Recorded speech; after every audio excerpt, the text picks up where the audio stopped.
The graduation ceremony continued outside, cheers erupting like distant gunfire. But I wasn't there. I was in a small, windowless interrogation room in the campus security building. My father sat across from the dean of computer science, holding a handkerchief to his dry eyes. He deserved an Oscar for this performance. We tried to get her help, he sobbed, his voice trembling perfectly. Ravenna has always been jealous. Pathologically jealous of Bianca. When she realized Bianca's code was going to revolutionize the market, she just snapped. That is a lie. I screamed, slamming my hand on the table. He doesn't even know how to open a PDF. Miss Sterling, sit down, the dean said, his voice cold. He pushed a piece of paper toward me. Your parents have filed a formal complaint with the Academic Integrity Board. They've also filed a police report for theft of intellectual property. Theft! I choked out a laugh. It's my brain. How can I steal my own brain? They have timestamps, the dean said, adjusting his glasses. Logs from your sister's computer showing the file creation dates predate yours. I froze. Of course. All those nights I spent coding on Bianca's machine because I wasn't allowed to have my own until senior year. I had created the kernel on her drive. The metadata was their smoking gun. Until this investigation is resolved, the dean said, standing up, your degree is withheld. You are suspended from all alumni networks. And, he hesitated, Vertex Capital just called. They're pulling the offer. They don't touch disputed IP. The room spun. My $5 million exit ticket, gone. My degree, gone. My reputation, shredded in an hour. My father stood up. He walked over to me and placed a heavy hand on my shoulder. To the dean, it looked like a comforting gesture. To me, it felt like a shackle. We don't want to ruin her life, my father said softly to the dean. We just want what's right. If she returns the rights to Bianca, we will drop the charges. We'll call it a mental health episode. They dragged me out of the building and shoved me into the back of their black SUV.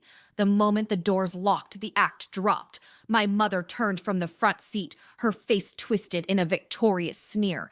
Did you see that? Vertex pulled out. You are radioactive, Ravenna. No one will hire a thief. You ruined everything, I whispered, staring at the tinted windows. You destroyed the deal. Now no one gets the money. Wrong, my father said, checking his reflection in the rearview mirror. Vertex pulled the offer for you. But once Bianca is the sole owner, they'll come crawling back. We have a meeting with them in Silicon Valley in 2 days. The launch of the century. He turned around, his eyes dead and flat. Here is your choice, rat. You have nothing. No degree, no job, no home. We can let the police drag you to jail for grand larceny, or you can help us. Help you? I asked.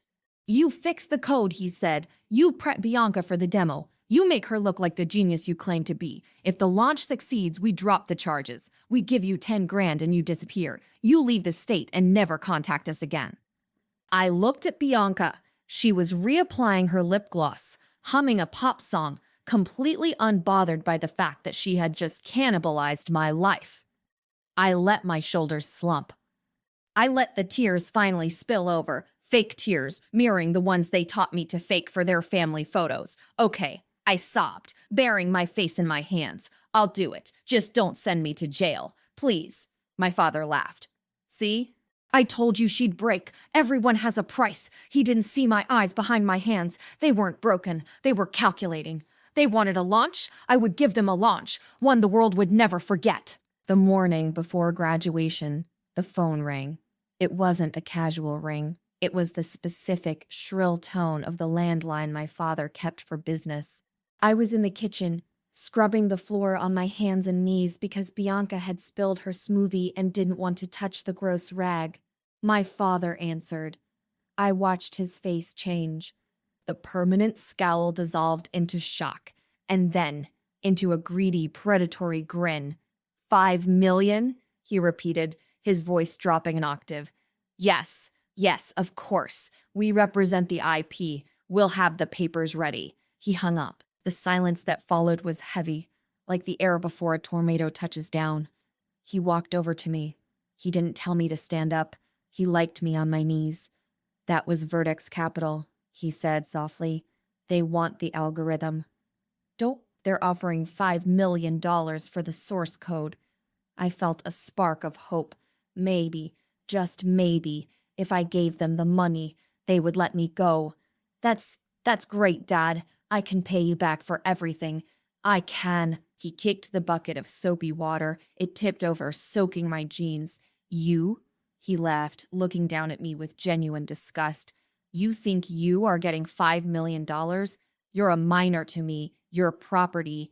He snapped his fingers. My mother walked in, slapping a thick document onto the kitchen counter. Intellectual property assignment agreement, the header read. Sign it, my mother said, lighting a cigarette. It transfers all rights of Project Chimera to Bianca Sterling. She will be the founder. You will be listed as, let's see, an unpaid intern.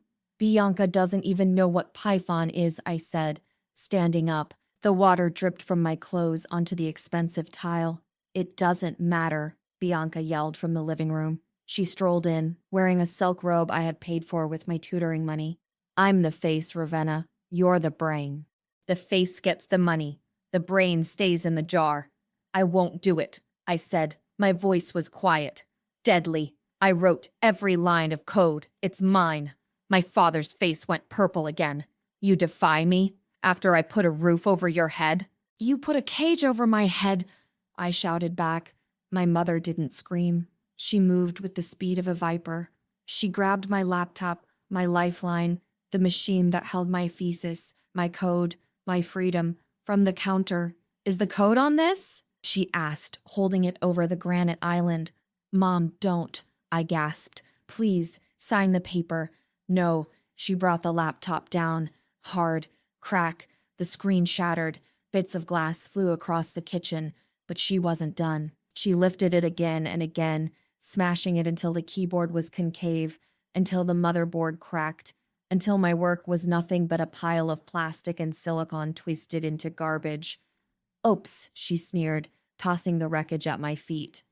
Looks like you have nothing now. No proof, no code. My father leaned in, his breath smelling of stale coffee and cruelty. Here is the deal, Rhett. You have 24 hours. You write the code for Bianca, or we destroy you. We will tell the university you plagiarized. We will ruin your reputation before it even starts. I looked at the broken laptop. I looked at Bianca, smirking behind her hand. They thought they had won. They thought the code existed only on that machine. They didn't know about the remote server in Zurich. They didn't know about the dead man switch I'd installed in the kernel. I looked out at my father. I let a single tear fall. I had to sell it. Okay, I whispered, trembling. I'll do what you want. Good girl, he spat. Now clean up this mess. I knelt down and picked up the pieces of my laptop. But inside, I wasn't cleaning. I was arming the bomb. The fallout wasn't a scandal. It was an autopsy. The footage from the launch of the century didn't just go viral. It became evidence in 3 separate federal trials. My father was charged with securities fraud, grand larceny, and extortion. My mother was charged with conspiracy and child abuse. Even Bianca faced charges for aiding and abetting, though her lawyers argued she was too incompetent to understand a crime, a defense that humiliated her more than prison ever could. I didn't go to the trial. I sent a lawyer. While they sat in court, trading their designer suits for orange jumpsuits, I was busy.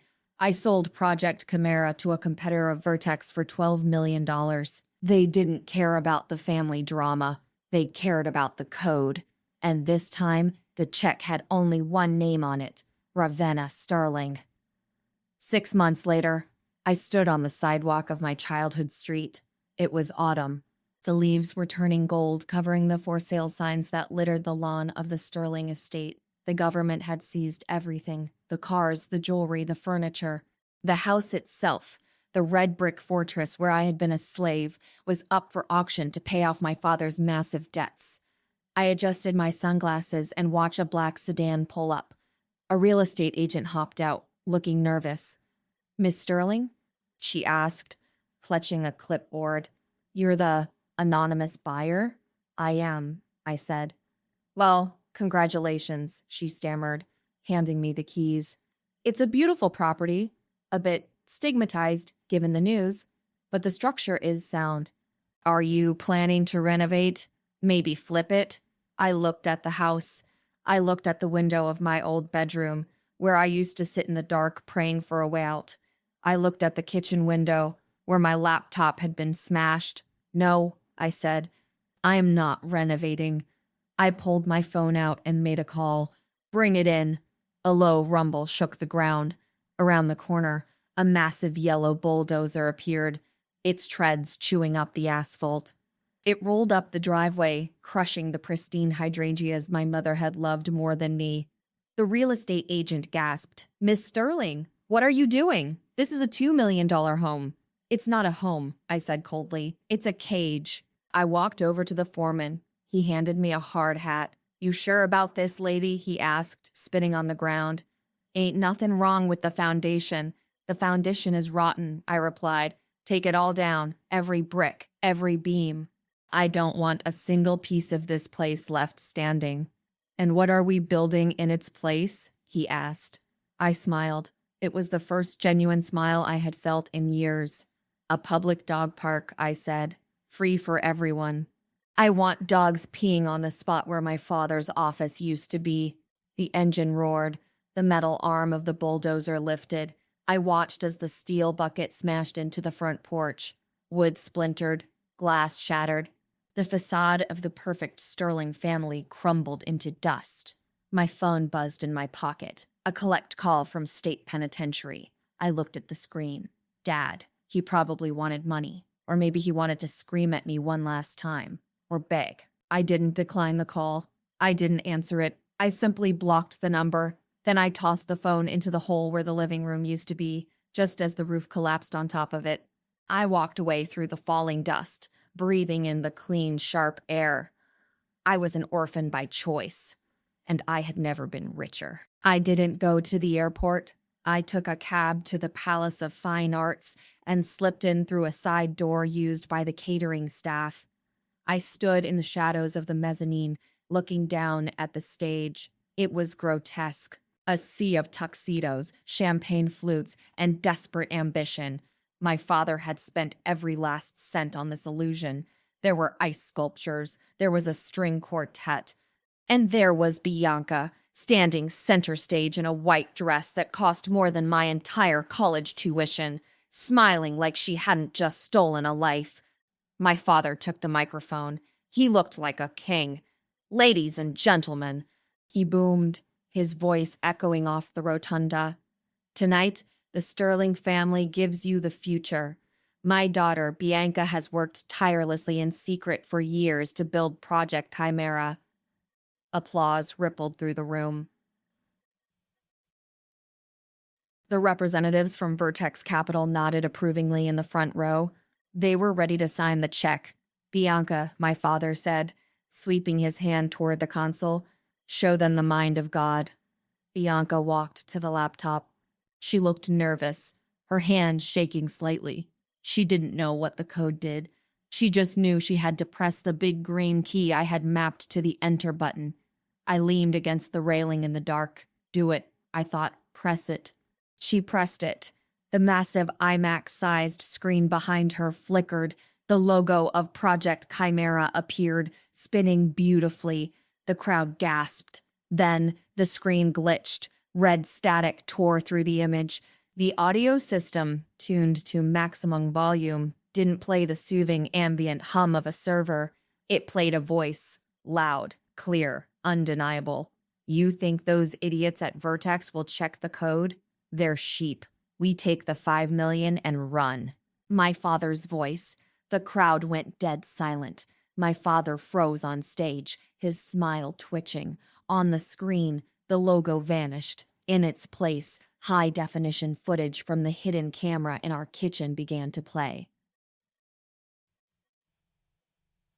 It was the scene from 3 days ago. Giant screen father, you are nothing. You exist to serve her. Giant screen mother, sign the paper or I'll smash it. Crash. The sound of my laptop shattering amplified through the speakers, sounding like a gunshot. Bianca screamed. Not a stage scream. A real, terrified shriek.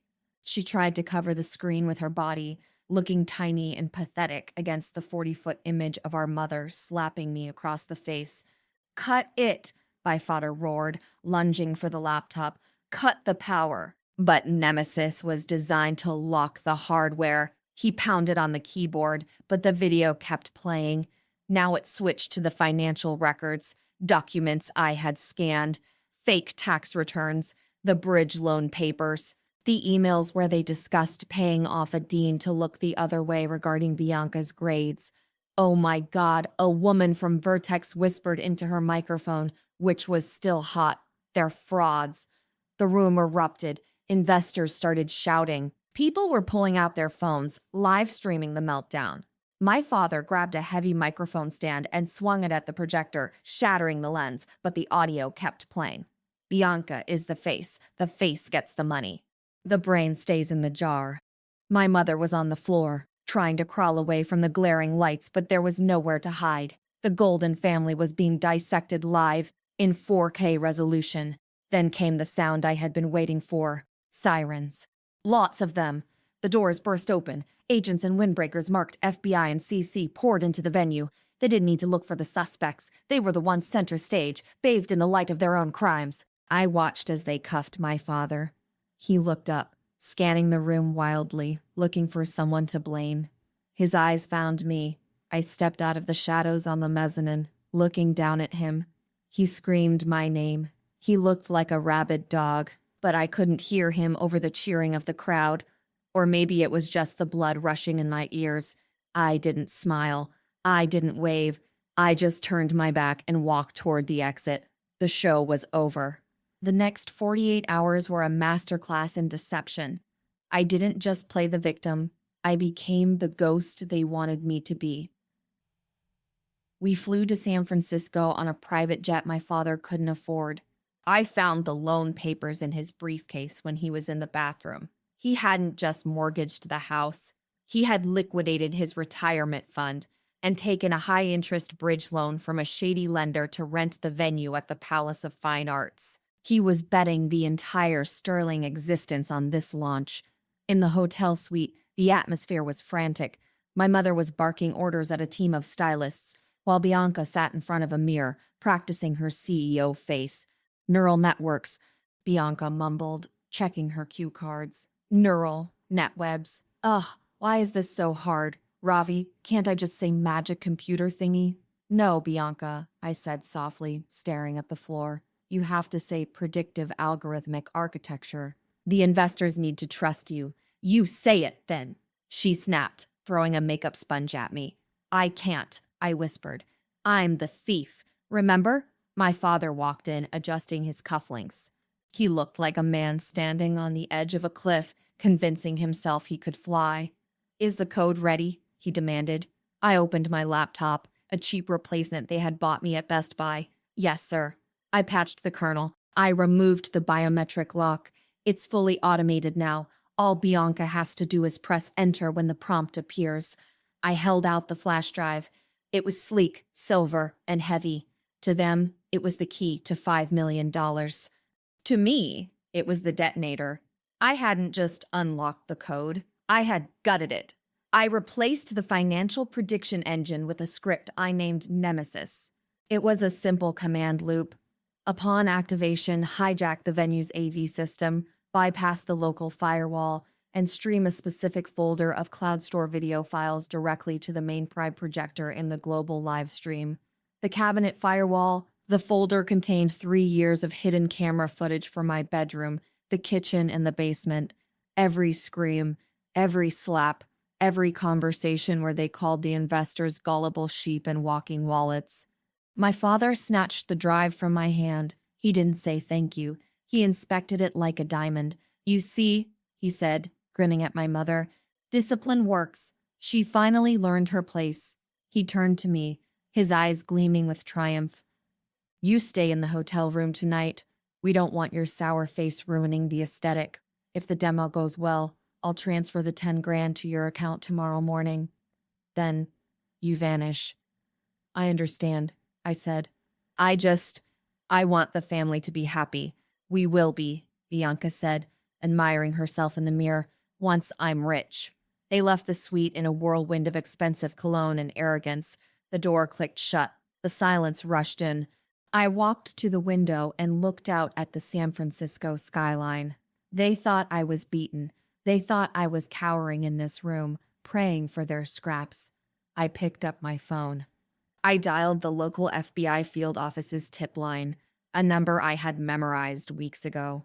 I'd like to report a massive securities fraud happening tonight at the Palace of Fine Arts, I said calmly, and I have the evidence to prove it. Then I packed my bag. I wasn't going to vanish. I was going to watch the fireworks. To understand why my own father attacked me on national television, you have to understand the Sterling House rules. They were simple, written in blood and silence. Rule number 1, Bianca is the sun.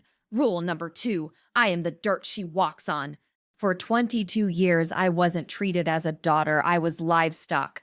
I was a resource to be mined until I was empty. My sister Bianca was born with the face of an angel and the mind of a hollow shell. She couldn't solve a basic equation to save her life, but she didn't have to. She had me. From the age of 10, I was doing 2 sets of homework every night. If Bianca got an A, she got ice cream and new dresses. If she got a B, I got the belt. I remember the sound of the leather snapping against my legs. My father, red-faced and breathing heavy, screaming that I was sabotaging the family image. "Why are you so useless, Ravenna?" He would spit, looming over me, while I curled into a ball on the floor. "Your sister is destined for greatness. Your only job is to clear the path. Do you understand?" "Yes, sir," I would whisper, swallowing the bile in my throat. I took her SATs. I wrote her college application essays. I sat in the corner of her room, typing her coding assignments while she filmed TikToks on the bed, laughing at her phone. "Make sure I get full marks, Ravi," she'd say, not even looking at me. "I need my GPA to look good for the sorority." My mother was no better. She was the architect of this madness. She locked me in the basement if I tried to rebel. "A dark room helps you focus," she'd say, turning the key. I spent days down there, with nothing but a laptop and a bottle of water, churning out work for the golden child. But in the shadows, I built something for myself. It was my secret, my escape. For my senior thesis, I developed Project Chimera. It wasn't just code. It was a predictive behavioral algorithm, an AI capable of analyzing microtrends in financial markets with 99% accuracy. It was revolutionary. It was worth millions. And I encrypted it so heavily that not even the NSA could crack it without my biometric key. I made a mistake, though. I let my guard down. 3 days before graduation, I left a prototype running on the living room server. Bianca saw the projections on the screen. She saw the estimated valuation. She didn't understand the math, but she understood the dollar signs. She ran to Daddy. That night, the air in the kitchen was so thick you could choke on it. My father sat at the head of the table, cleaning his gun, a not-so-subtle threat he loved to display. "Bianca tells me you've been holding out on us," he said, not looking up from the barrel. "It's my thesis, Dad," I said, my voice trembling but firm. "It's my work." He laughed. A cold, dry sound. He slammed the gun onto the table. The metal clattered against the wood, making me jump. "Your work." He stood up, knocking his chair back. He walked over to me and grabbed my chin, squeezing hard enough to bruise. "You eat my food. You live under my roof. You breathe my air. Everything in your brain belongs to me. This algorithm is Bianca's now." "No," I said. It was the first time I had ever defied him to his face. His hand moved in a blur. The back of his fist connected with my cheekbone. The world spun. I tasted copper. I fell back against the counter, clutching my face. "You selfish, ungrateful bitch," my mother hissed from the doorway. She was holding an ice pack, not for me, but for her own headache. "Your sister needs a career launch. This is it. You will sign over the copyright, or so help me God, you won't make it to graduation walking." I looked at them. The hate in their eyes was pure. They didn't love me. They didn't even like me. I was just a malfunctioning appliance to them. I wiped the blood from my lip. "I'll think about it." I lied. That was the moment I knew. I wasn't going to just leave. I was going to burn their entire kingdom to the ground. They say graduation is the happiest day of your life. A new beginning. For me, it was an execution. I stood on the stage of the university auditorium. The lights were blinding. The air smelled of cheap hairspray and old velvet. When the dean called my name, Ravenna Sterling, summa cum laude, I didn't feel pride. I felt sick. My stomach twisted into a cold, hard knot. I walked toward the podium. My legs felt heavy, like I was dragging chains. I reached for the diploma. The leather cover was cool against my fingertips. That's when I heard the scream. "Stop her. She's a thief." The voice didn't come from the back. It came from the front row. My father. He didn't just shout. He vaulted over the velvet rope. He stormed up the stairs to the stage, his face a mask of purple, vein-popping rage. The security guards were too stunned to move. He grabbed the microphone from the dean's hand. The feedback screeched, piercing everyone's ears.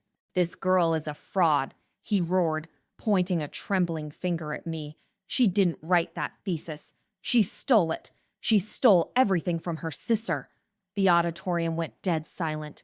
3,000 people, parents, students, professors, all staring at me. "Dad, please," I whispered, my voice shaking. "Not here. Shut up." He lunged at me. He grabbed my arm hard. His fingers dug into my bicep so deep I felt a bruise forming instantly. He yanked me forward, nearly throwing me off balance. "Tell them," he screamed, spit flying onto my face. "Tell them you stole Bianca's code. Tell them you're a parasite." In the front row, my mother was hugging my sister, Bianca.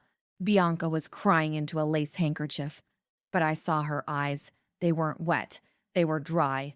And she was smiling behind that cloth. My father shoved me. I stumbled back, dropping the diploma. It hit the floor with a pathetic thud. "You are nothing," he hissed, "close enough for only me to hear. You exist to serve her, and you will never shine brighter than her." Security finally tackled him. Flashbulbs exploded like lightning. The humiliation burned my skin. I stood there, rubbing my throbbing arm. I didn't cry. I didn't run. I looked at my father being dragged away, kicking and screaming. I looked at Bianca's fake tears, and in that moment, the fear died. It was replaced by something cold, something sharp. He wanted a villain? Fine. I would become the monster he was so afraid of.